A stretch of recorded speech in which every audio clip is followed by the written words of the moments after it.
एक रूह या आत्मा कह ले, जो रोज रात में अपने इच्छा यानी ख्वाहिश को पूरा करने के लिए कब्रिस्तान में घूमती है। उसके हाथ में एक छड़ी और सर पे हैट है। ये ऐसा पहनावा है जैसे ये कोई अंग्रेज हो।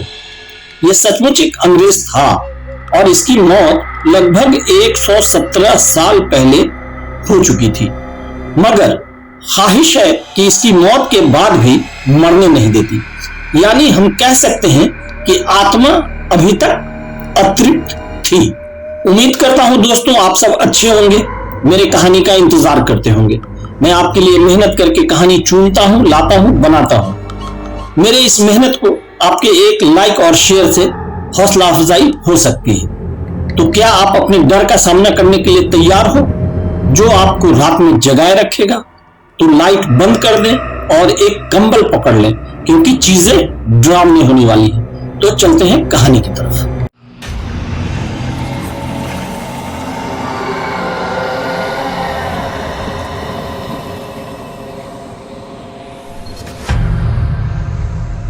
मैक्समैन हॉरर स्टोरीज। यह घटना बिहार के एक शहर गया के इकबाल नगर मोहल्ले के कब्रिस्तान की। दरअसल गया के इकबाल नगर का यह कब्रिस्तान एक अनूठा है। यहां कदम रखते ही कुछ अलग सा एहसास होता है, यानी एक अच्छा सा महसूस होता है। बात की जाए यहां के कब्रों पर की गई नक्काशी की या फिर कब्रों की वास्तुशिल्प की, तो देश में ऐसा कोई दूसरा कब्रिस्तान नहीं होगा जिसकी कब्र का ऊपरी हिस्सा पत्थर से बना होने के बावजूद किसी छतरी की तरह घूमता है और अजीब सी आवाज निकालता है। जहां वो हर रात अपनी इसी हसरत को लिए इस पूरे इलाके की खाक छानता फिरता है। अगर कोई अजनबी मिल जाए तो वो बस उससे एक कप चाय और बिस्किट की मांग करता दिखाई देता है। अपनी छोटी सी ख्वाहिश लिए जो रूह अक्सर लोगों से दो चार होती है, उसका नाम हुआ करता था ओवेन टॉम्किंसन। ओवेन टॉम्किंसन एक अंग्रेज ऑफिसर जिसकी मौत सन 1906 में हो चुकी थी। ये ब्रिटिश साम्राज्य का एक सैनिक था और यही तैनात था, और इसकी पोस्टिंग गया में ही थी।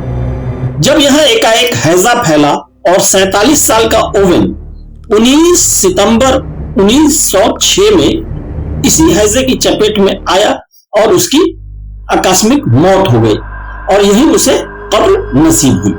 वक्त बीता, ब्रिटिश राज बीता, मगर आज भी 117 साल से ज्यादा वक्त गुजरने के बाद भी वो भटक रहा है। सुनने में भले ही अजीब लगे, मगर इस रूह को बस यही चाहिए, चाय और बिस्किट। और वो हर रात अपनी इसी हसरत को लिए इस पूरे इलाके में चहलकदमी करता दिखाई देता है। किसी रूह का सामने आना और चाय बिस्किट या केक मांगना हैरत में तो डालता है, मगर उस ताकतवर रूह की इस अजीबोगरीब ख्वाहिश के गवाह कई लोग हैं। इकबाल नगर के लोग बताते हैं कि कुछ साल पहले तक तो ओवेन की रूह अक्सर रात के सन्नाटे में रास्ता रोककर खड़ी हो जाती थी और छोड़ती भी तब थी जब उसे चाय और बिस्किट का नजराना पेश कर दिया जाता। हालात ऐसे हो गए कि लोगों ने इधर का रुख करना ही बंद कर दिया।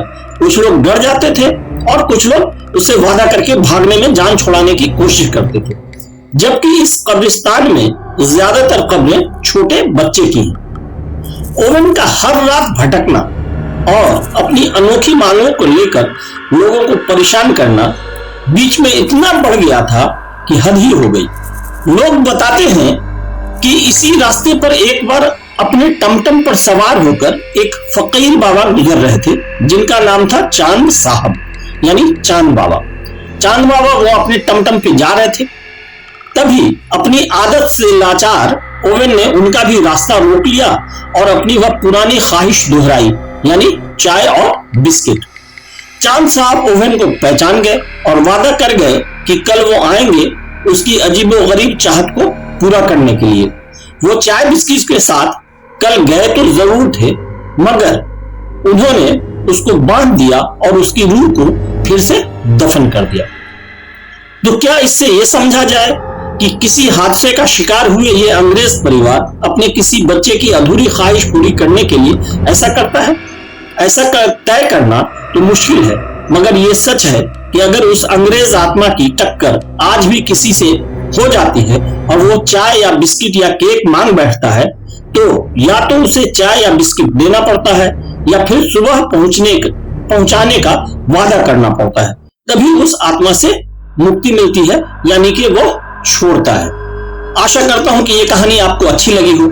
अगर मेरे इस चैनल पे पहली बार आए हैं तो चैनल को लाइक कर लें, सब्सक्राइब कर लें और अपने दोस्तों, रिश्तेदारों और परिचितों के साथ इसके लिंक को शेयर करें। यही मेरे लिए आपका उपहार होगा। धन्यवाद।